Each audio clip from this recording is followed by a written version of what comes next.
How to hide any chats in WhatsApp. Hello everyone, welcome back to our channel. So let's dive right in without wasting any time. Also make sure to watch this video till the end. Before starting the video, make sure to update WhatsApp to the latest version. Then open up WhatsApp on a device. Now the first method to hide the chats is simply keep holding the chat. Now tap on the archive button. Now this will hide your chats. Now to access the hidden chats, simply tap on archive. Now the next method to hide the chats is again simply keep holding the chat. Tap on three dots at the top right corner. Now simply tap on lock chat. Now tap on continue.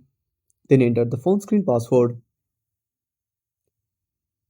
Now to access the locked chats, simply tap on locked chats. Enter the phone screen password. And that's it. Thanks for watching. Make sure to subscribe our channel and hit the bell icon. See you in the next video.